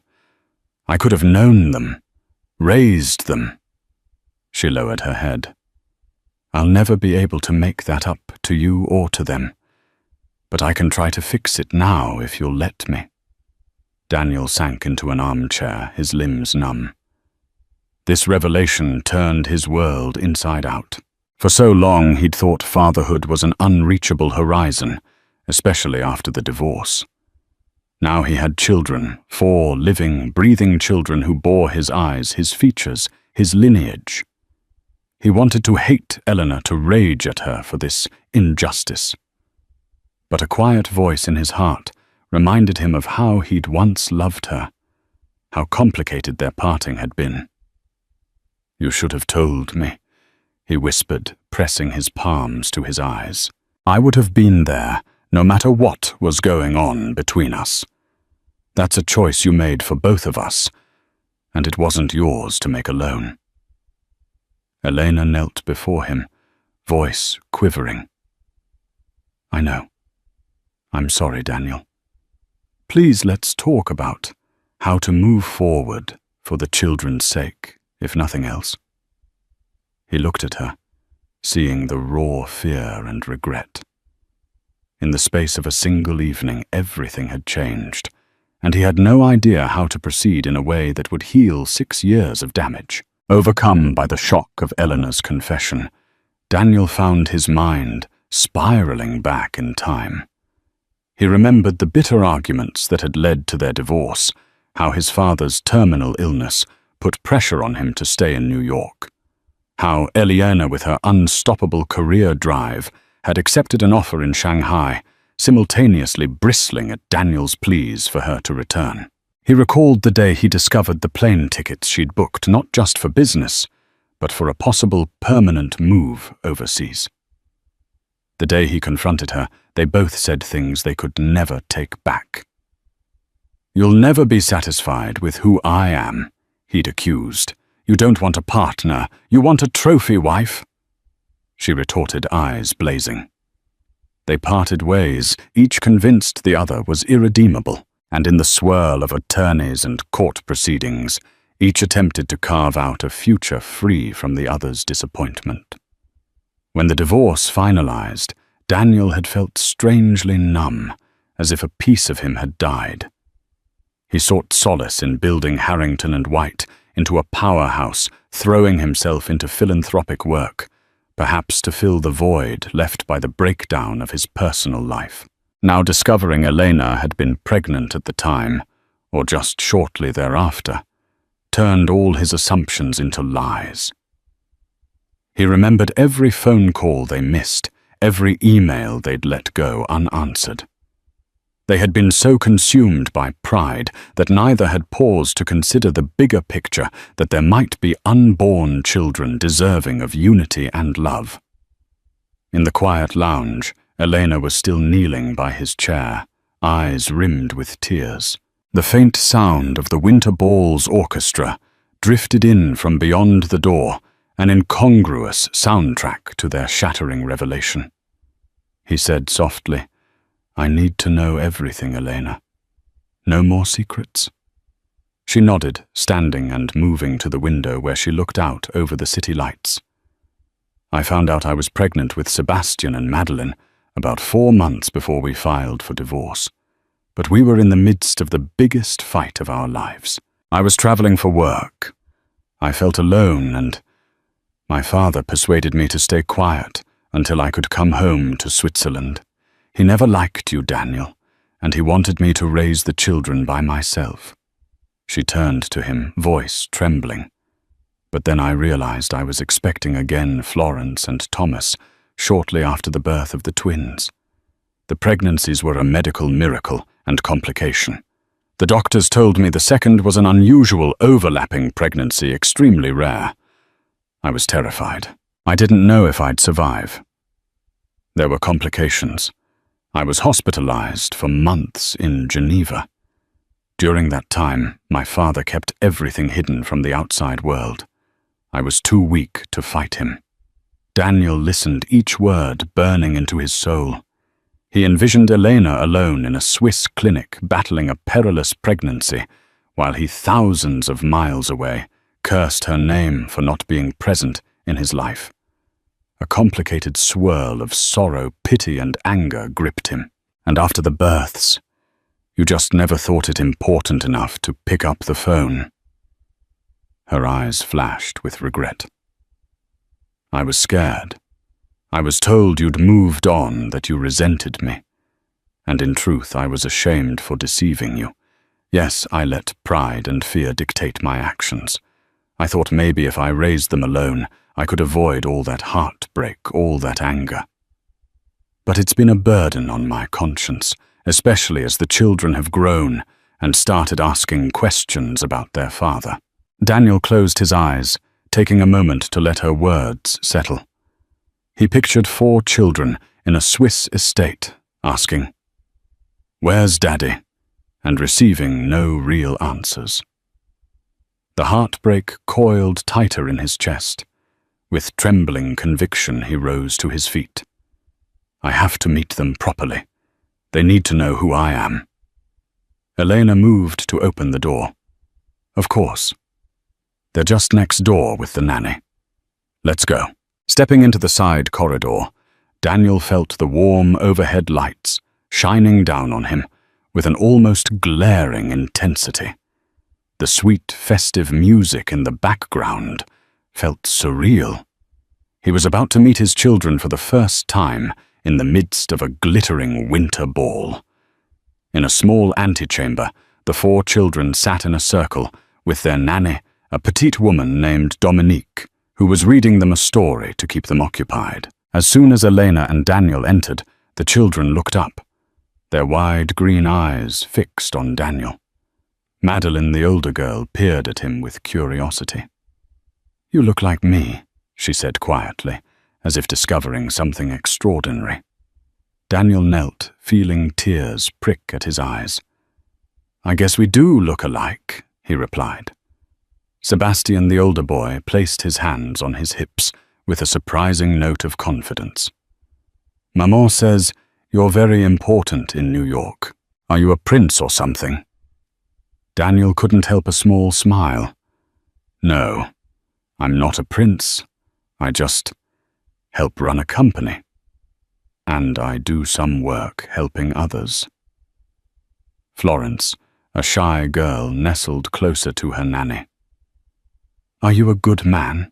she asked, her voice small. The question speared Daniel's heart.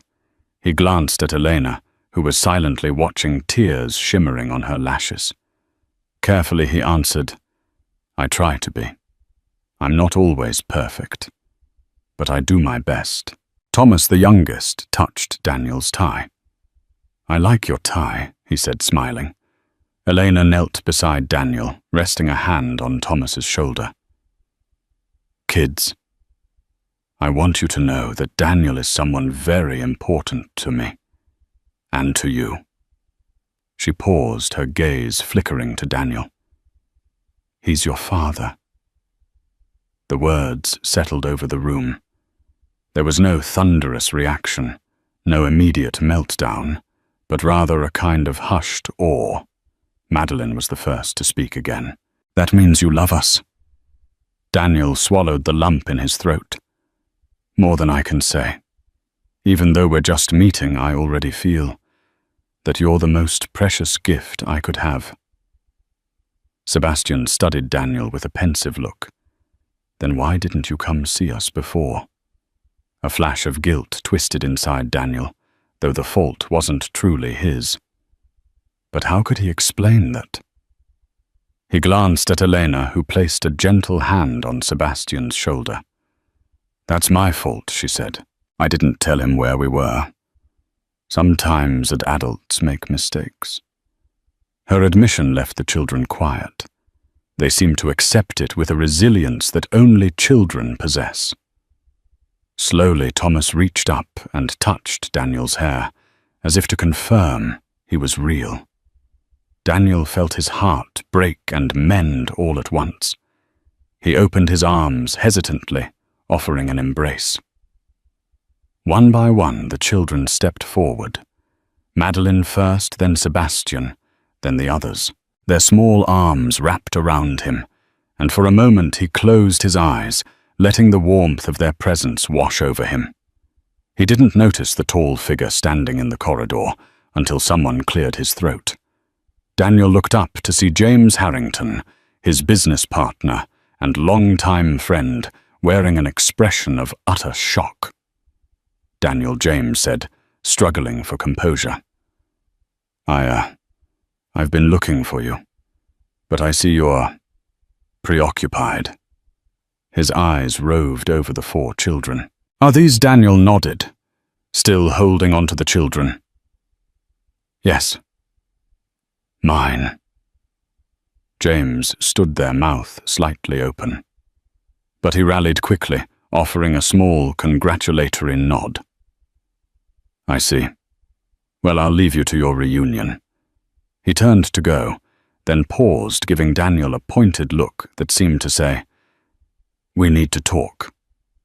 Daniel knew with a sinking feeling that his entire life, personal and professional, had just undergone a seismic shift. Everything from finances to living arrangements to his carefully curated public image would change once it became public knowledge that he had 4 children he'd never mentioned. And in his mind, he couldn't help wondering if more secrets were lurking behind Elena's sudden reappearance.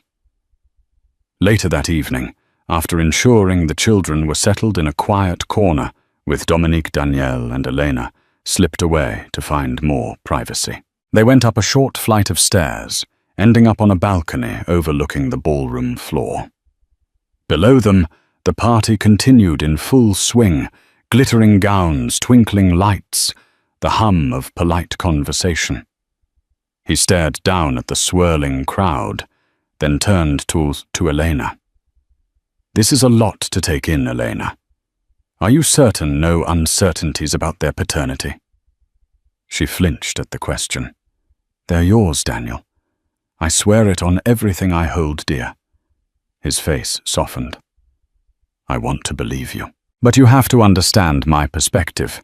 You hid them from me for 6 years. Her cheeks turned pink. "I understand. If you want a paternity test, I won't stop you. Anything to give you peace of mind." He nodded, feeling a pang of guilt for doubting her.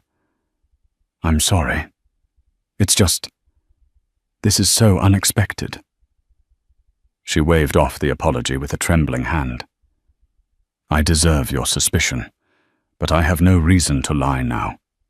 My father, he urged me to cut you out of our lives entirely. He was never going to let you know about them. But they kept asking. They wanted to know why they didn't have a daddy like other children. And as they grew older, their resemblance to you grew more obvious." A wave of anger coursed through Daniel. "Your father, he's the one who convinced you to hide them from me." She shook her head. "I let him. I was emotionally weak, recovering from the pregnancies far from home. I can't blame him entirely." The mention of André de la Montagne sparked an old resentment in Daniel. Elena's father had never hidden his contempt for Daniel's lack of noble pedigree and the American approach to business. But to manipulate a situation, this profoundly was beyond cruel. "You realize this is going to change everything," Daniel said. "I need to speak to a lawyer, figure out custody financial arrangements. And the children, how do we help them adjust?" Elena's face showed weariness, but also relief that Daniel was taking responsibility instead of pushing them away. "I've already spoken to a lawyer about my return to the States. I'm prepared to stay in New York if that's what it takes." He eyed her wary. "And your job?" She sighed. "I stepped back from my international projects. Right now, I'm focusing on philanthropic work. My father doesn't approve, but that doesn't matter anymore. My priority is the children." Daniel let out a breath he didn't realize he'd been holding. He recalled how they once dreamed of having children, raising them in a home full of love and mutual respect. That dream had crumbled. Now faced with reality, they had to figure out how to pick up the pieces and build something stable for 4 innocent lives. "How do we start?" he asked softly. Elena's lips curved into a sad smile. Perhaps by letting them know we both love them, that we are both here for them. Everything else can come later. For tonight, let's just be there for them. As the evening wore on, Daniel felt guilt creeping in. The 4 children, his children, were clearly bewildered by this sudden introduction. While they bravely tried to interact with Daniel, he sensed their uncertainty.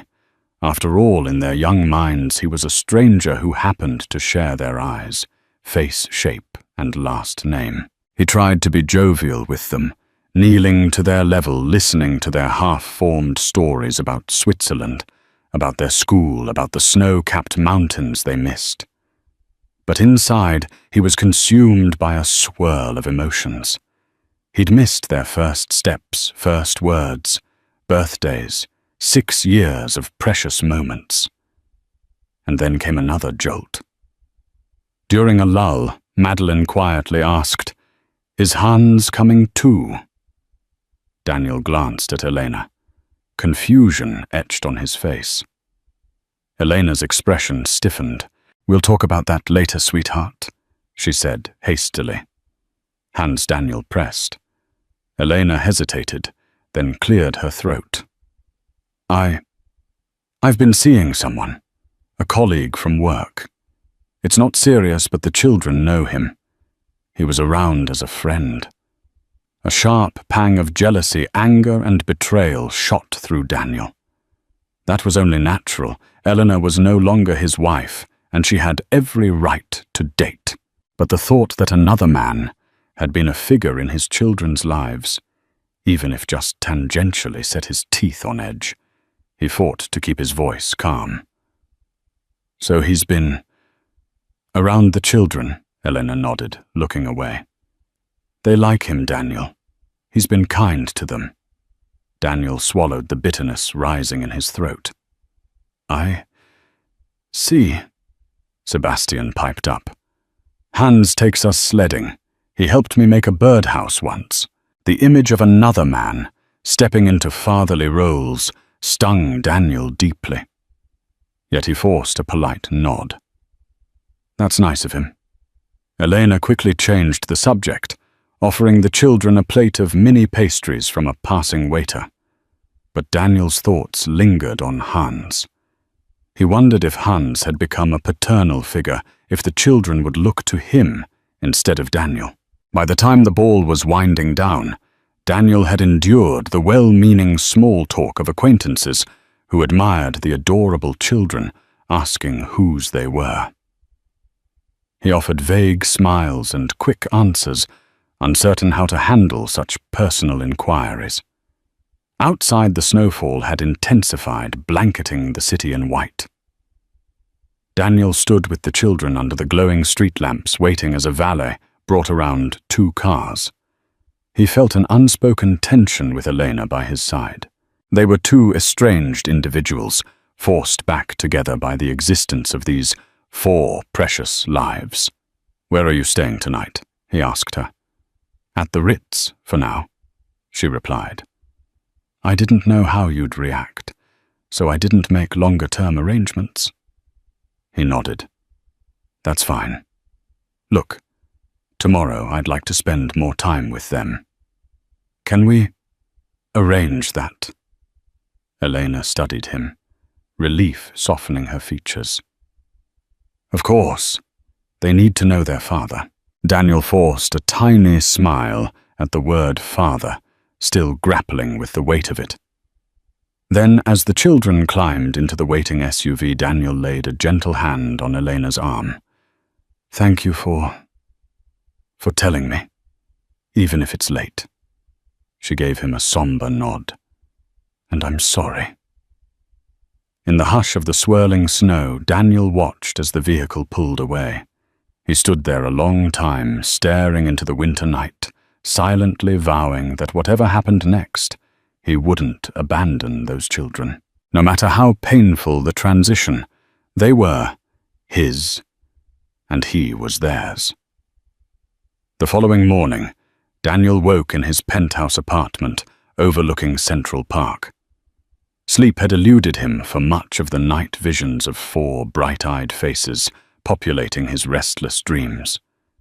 He rose early, brewing a pot of strong coffee as he mulled over the next step.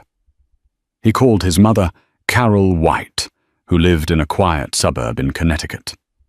It was time she heard the news. When he told her she had 4 grandchildren, the coffee mug almost slipped from his hand as he heard her reaction. First she stammered in disbelief, then sobbed, then erupted in joy mingled with confusion and a tinge of anger at Eleanor's secrecy. Despite everything, Carol couldn't wait to meet them. Daniel also placed a call to James Harrington, who demanded an explanation. They arranged to meet in the Harrington and White boardroom that afternoon, once Daniel had a chance to visit with his newly discovered family. A text beeped on Daniel's phone just as he stepped into the hallway. Elena, we're at the Central Park Zoo with the kids. Meet us here if you can.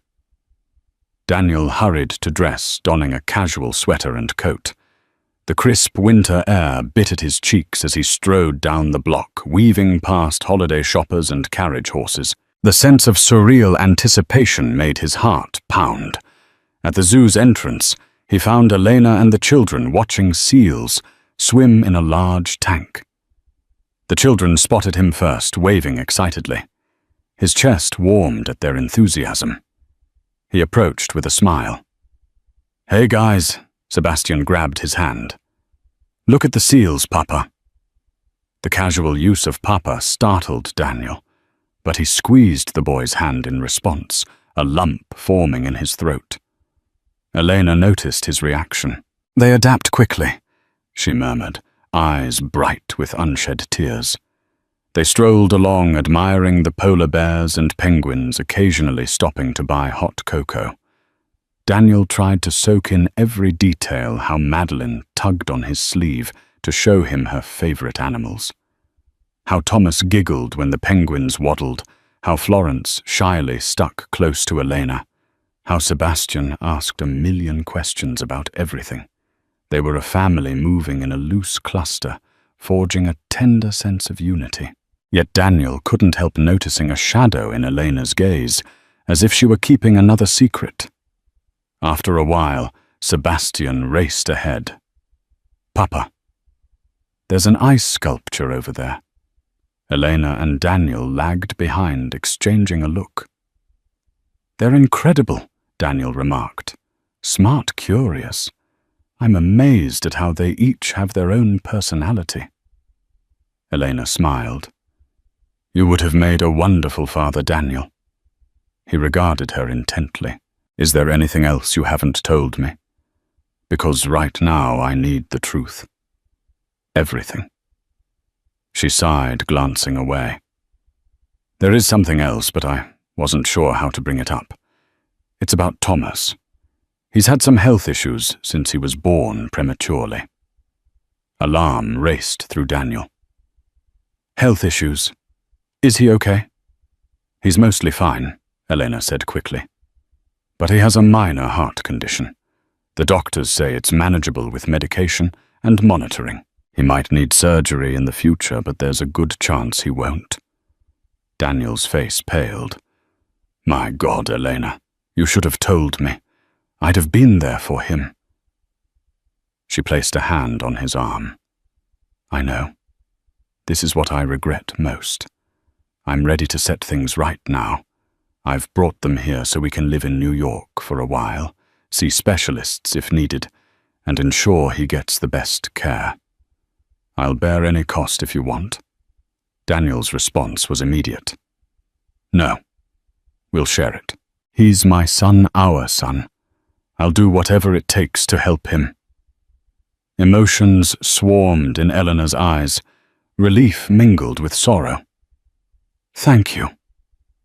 Their conversation was cut short by the children's excited calls.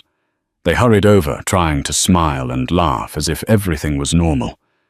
But for Daniel, each moment with the children was a reminder of what he'd missed and of the challenges to come. After the zoo, they decided to warm up at a nearby cafe, a cozy establishment known for its artisan pastries. The children devoured mini croissants while Elena sipped a cappuccino, and Daniel hovered protectively, noticing every detail about his new family members. Between bites of pastry, Florence hesitantly asked Papa, "Do you have a nice house?" Daniel chuckled softly. "I have an apartment. It's big enough for all of you if you ever want to visit." Madeline's face lit up. "Can we see it?" Eleanor shot Daniel a questioning glance. "Are you sure you're ready for that?" He took a moment before nodding.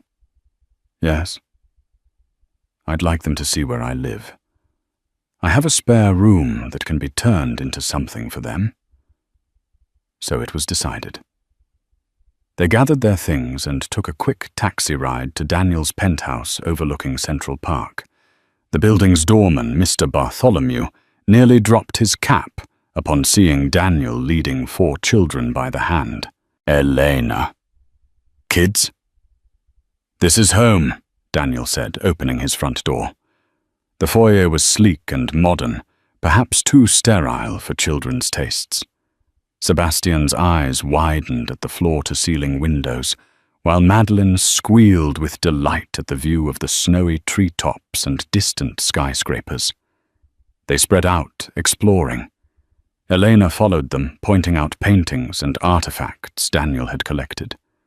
Her gaze stopped on a photo of Daniel's parents. "Your mother will be ecstatic," she said. "She's already invited all of you to spend Christmas in Connecticut," Daniel replied. A flicker of fear touched Elena's face. "It might be overwhelming to meet your entire family so soon." He shrugged gently. "They're the children's family too, Elena. We can take it slow. I just want them to feel welcomed." She nodded, watching Thomas run giggling across the living room's polished floor. They deserve a big family Christmas. They've never really had that. A warm feeling grew in Daniel's chest.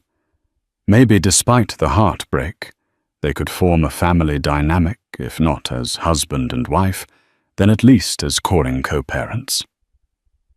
Suddenly, Eleanor's phone buzzed. She glanced at the screen, her face paling. She excused herself, stepping into the hallway. Daniel lingered, an uneasy feeling creeping over him. A few minutes later, Elena returned, face ashen. "What's wrong?" he asked. "It's Hans," she said, voice tight. "He's in New York. He wants to see me and the children." Daniel felt a sudden wave of protectiveness, almost territorial. "He has no claim on them. I'm their father." Eleanor placed a hand on his shoulder. "It's not that simple. The kids know him. They care for him." "But I'm here now," Daniel insisted, trying to quell the anger. "I won't just stand by while some stranger plays father." She looked torn. "I understand. I'll talk to him. Just please don't make this more complicated than it has to be." Daniel exhaled, controlling his temper. "Fine. But I want to be present for any meeting. The children need stability, not confusion."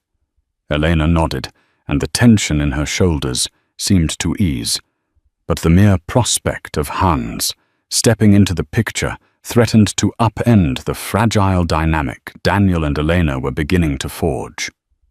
Over the next few days, Daniel spent every spare moment with his children. He took them to the Museum of Natural History, where they marveled at dinosaur skeletons and celestial exhibits. He showed them Rockefeller Center's towering Christmas tree, letting them watch the ice skaters gliding beneath twinkling lights. Those days were some of the happiest Daniel had experienced in a long time, yet a lingering worry about Hans hovered in the back of his mind. Would Hans try to disrupt his reconnection with the children? One afternoon, while Elena and the children were napping in their suite at the Ritz, Daniel went to his office to meet James Harrington. Sitting in the sleek boardroom with glass walls overlooking Manhattan, Daniel braced for James's barrage of questions. So James began leaning forward. 4 kids. Daniel. You have no idea the shockwaves this is causing among our investors and clients. They're all calling me asking if there's some scandal or if we've been hiding something. Daniel pinched the bridge of his nose. I didn't know, James. Believe me, this was as much a surprise to me as it was to the world. James studied him intently. Do you believe Elena's story? Daniel nodded slowly. Yes. She's done a DNA test already. Or at least she's offered it. I believe her. They have my eyes, for God's sake. James exhaled. All right. So how are we handling this from a PR standpoint? Daniel thought for a moment.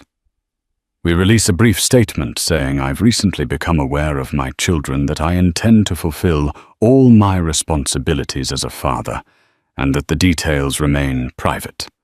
That should suffice. I don't want to exploit my kids' private lives. James agreed. But be aware the media might spin it. Elena was high profile in the finance world too. They'll probably dig up old dirt. Daniel nodded, crossing his arms. Let them dig. I just care about the kids right now. They're my top priority. James softened, offering Daniel a supportive smile. You've always wanted a family, man. Maybe this is your chance. Just be careful with Elena. She's unpredictable. Daniel gave a mirthless chuckle. Trust me, I know. After the meeting, Daniel returned to the Ritz, a sense of determination fueling him. He wanted to talk to Elena about officially moving back to the US with the children. But when he arrived, he found her in tears in the lounge. She looked up, eyes puffy. Hans. He confronted me. He demanded to see the children. He's threatening legal action, claiming he's acted as a de facto parent. Daniel's blood ran cold. He has no legal claim. He's not their father. Elena sniffed, wiping her cheeks.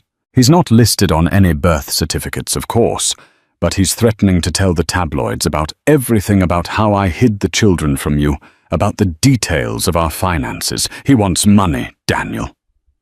Daniel ground his teeth. So he's blackmailing you. She nodded miserably. I broke things off with him as soon as I decided to come to New York. He didn't take it well. Now he's furious. Rage coursed through Daniel, but he forced himself to remain calm. We'll handle it. I'll talk to my lawyers, and we'll put a stop to his threats. The children won't be used as pawns. Eleanor looked at him with gratitude. I'm sorry, Daniel. It seems every time you try to fix things, I bring another complication. He gently took her hand. We'll get through it. Together. For the kids. That evening, an unexpected phone call shattered the fragile calm. Hans called Daniel directly. His tone was aggressive, laced with bitterness. You think you can just waltz back into Elena's life and claim those children? Hans spat. I've been the one helping them for years. Daniel clenched his jaw. They're my children, Hans. My blood. Hans laughed harshly. Your blood, sure. But I was there when Eleanor needed help. If you had any decency, you'd let me at least see them. Daniel paused, wrestling with the primal urge to tell Hans to stay away forever. But he also recognized that the children knew Hans. Forcing them to lose him abruptly might be traumatic. We can discuss a supervised meeting, Daniel conceded. But if you try anything, any attempt at blackmail, I'll see you in court. Hans scoffed. You think your money and power can scare me? Elena's father tried that. He didn't succeed. Daniel ended the call, fury boiling in his veins. Elena, who stood nearby, watched him with anxious eyes. We'll do a supervised meeting, he told her. It might help the children's transition if they can say goodbye or set boundaries. But he's not going to threaten us anymore. She nodded, tears of relief shining. "Thank you for handling this." They set the meeting for the next day in the presence of lawyers at a neutral law office. The children arrived with Elena subdued and confused. Hans was already there, face pinched with anger. When the children ran to greet him, Daniel's stomach twisted. Hans cast a smug glance Daniel's way, as if to say, "See, they're mine in spirit." But Sebastian, after hugging Hans briefly, hurried to Daniel's side. "Papa, are you okay?" Daniel's heart soared at the simple question the child's concern for him. "I'm fine, buddy," he murmured, tousling Sebastian's hair. The negotiations that followed were tense. Hans wanted continued contact, threatening to leak scandalous information. Eleanor confessed that Hans had personal emails and financial records that could be damaging if taken out of context. Daniel's lawyer threatened Hans with a defamation suit if he went public. Finally, they reached a precarious agreement. Hans would receive a severance of sorts, a lump sum from Elena's personal funds, and would agree to no future contact with the children unless they requested it themselves once they were of age. It wasn't an ideal solution, but it would stave off immediate scandal and harassment.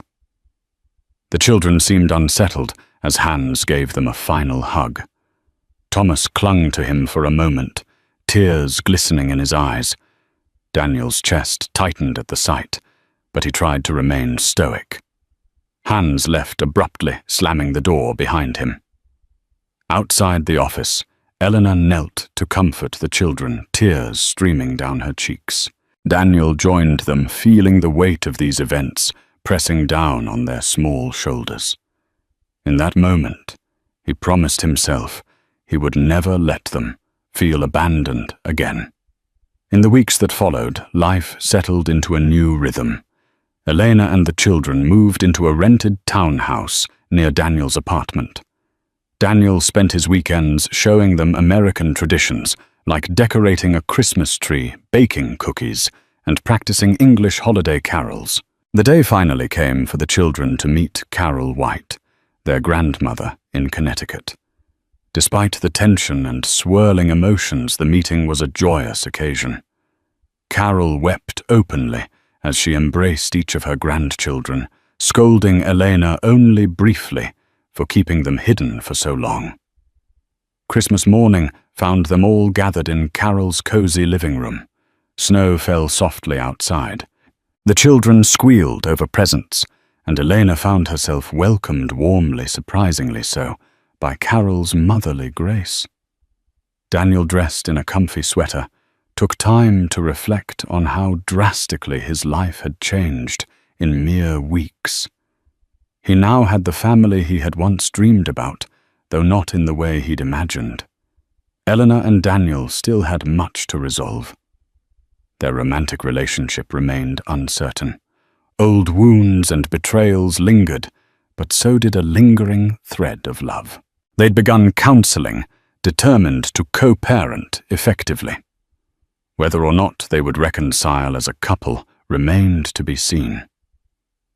One late night after the children had gone to bed, Daniel and Elena sat on his penthouse balcony. The city lights twinkled below the hush of snow, making the moment feel magical. Elena leaned her head on Daniel's shoulder. "Do you think we could ever be a family again?" she asked. Daniel slipped an arm around her, 1,000 thoughts flooding his mind. "I think we already are a family," he said softly. "Maybe not the conventional kind, but we'll figure it out." Elena gazed at him, a small smile curving her lips. "Thank you," she whispered, "for giving us another chance." He closed his eyes, inhaling the crisp winter air. "Thank you for letting me be a father."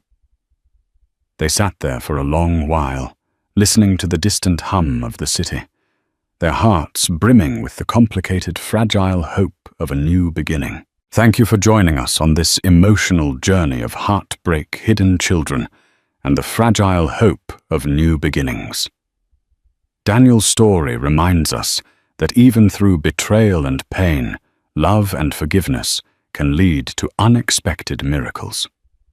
If this touched your heart, don't forget to like, share, and subscribe. Your support means the world. See you in the next story.